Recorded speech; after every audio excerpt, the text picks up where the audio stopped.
Welcome to Fusionverse, a show where we talk about anime, TV shows, movies, and games.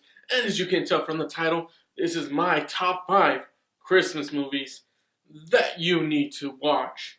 Now, chances are you've already probably seen some of these, and there are some where I kind of have difficulties trying to decide if whether or not I should kind of recommend one. I'm kind of on the edge of it. So, with that being said, I'm gonna kind of put that one with another movie just in case you don't want to see that. Now, originally I had this movie at the top, the very top. However, I realized, hey, this also has to be movies that you kind of watch every year and you can kind of keep watching. So I kind of had to put that one down on the list and had to figure out, okay, what exactly is this list going to be, and what films am I going to put? Because there are quite a lot of movies on this, a lot of Christmas movies out there, and I decided to go with some special treats. So with the fifth movie I'm going to be suggesting, it is that double kind of feature. The reason for that is because I'm not too sure if I will be able to watch this one of the movies or not. For that being, because of just some controversy revolving around one of the actors, I'm not gonna go into it, but it's really crazy, and I hope something. There's a lot going on. Anyways, right to it. Fifth movie, or a combination of movies, is Fred Claus and, of course, Santa Claus the movie. Now, you may be saying, okay, why is this the whole controversy thing? Because Kevin Spacey is in Fred Claus.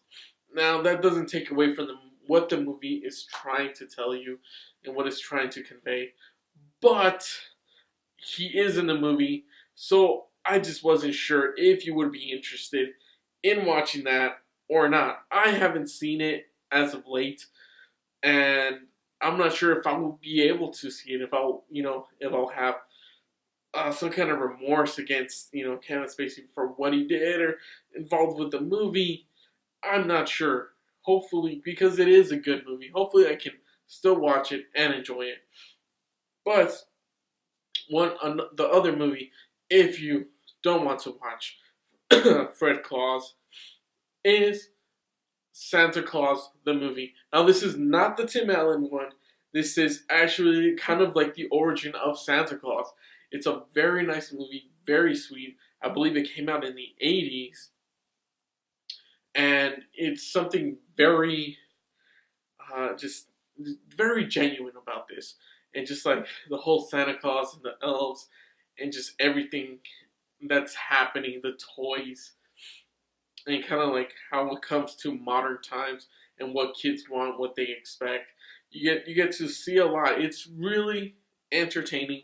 I really enjoyed it. Originally, like I said, I actually had this one as my number one, but then I came to realize, well, is it a movie that I can continuously watch, time and time again? Now, I do watch this probably once a year, but getting other people to watch this seems like it's very difficult. But I highly suggest that you watch it. Santa Claus the movie. Trust me, it's very entertaining.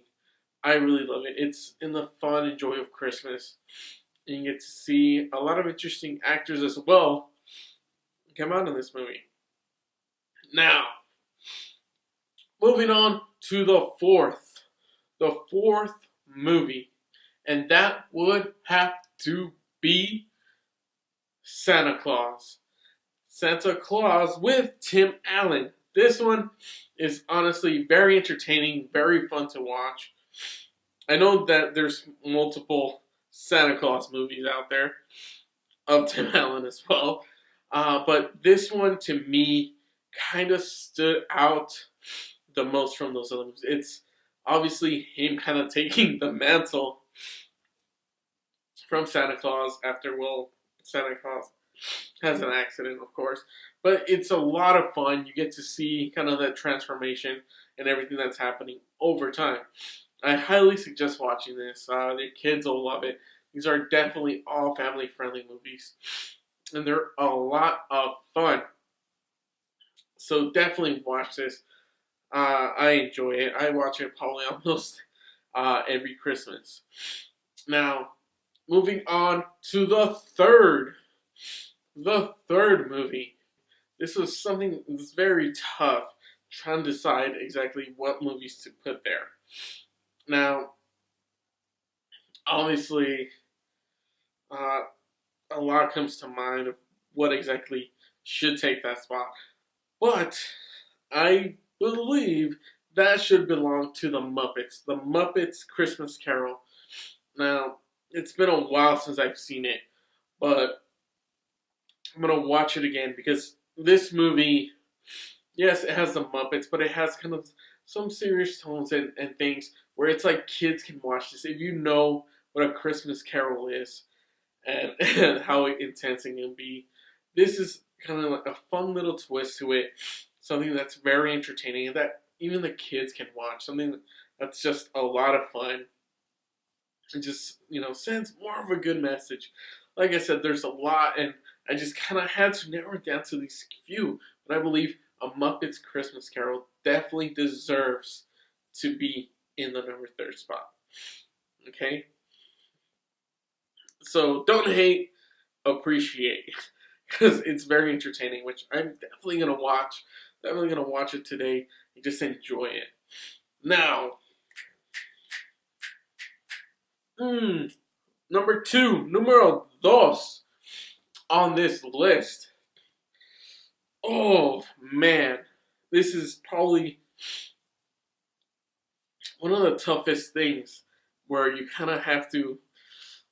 It was between two movies of what to make number one and what to make, number two. Now, this in particular, some people may go, really, that one? Or maybe not.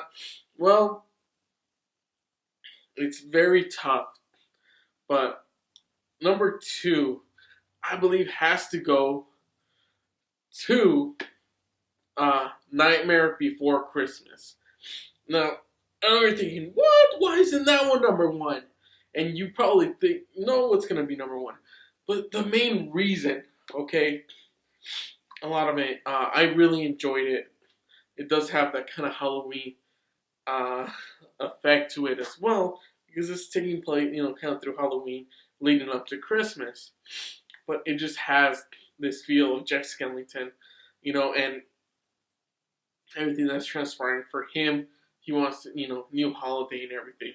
But it still kind of envelops this whole Christmas aspect, the singing, the theatrics, when he goes to Christmas Town. And it's very just entertaining. So it kind of made me go, oh, but should it be number one?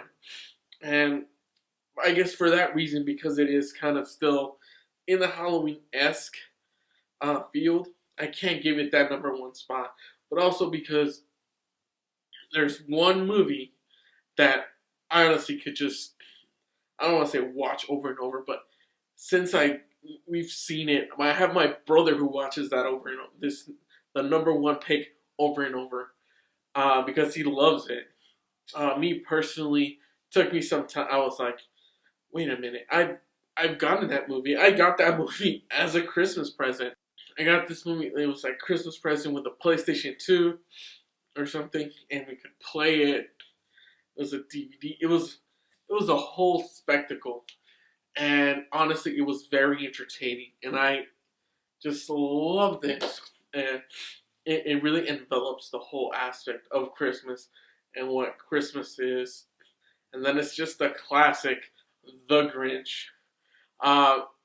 The live action version. Now, I know what you're thinking. You're gonna, put my head off because I put The Grinch at the number one. But it honestly does envelop this whole aspect. It shows you just kind of like that whole Black Friday feel, where basically everyone's just shopping gifts, and the little girl Cindy Lou Who is trying to figure out what exactly is the meaning of Christmas. And as you progress, you kind of figure out exactly what it is. And maybe it kind of questions what you think it should be. A lot of people expect, no, no, no, more presents, more presents. It's all about the presents. That's all what it's all about. But that's not what it's about. And the Grinch kind of talks about that. The fact just that you get to see him, how he developed, how he became to be, just this scornful individual. And Jim Carrey did a phenomenal job of bringing this character to life, as well as everyone, because you felt you were in this city, in this place, and in Whoville. So, to me, that's what I think is the deserves to be the number one spot. And well, let me know what your top 5 movies are. Uh, I do have more suggestions, just like movies to just watch. And well, I'll probably maybe release that another time, or maybe if I do a podcast.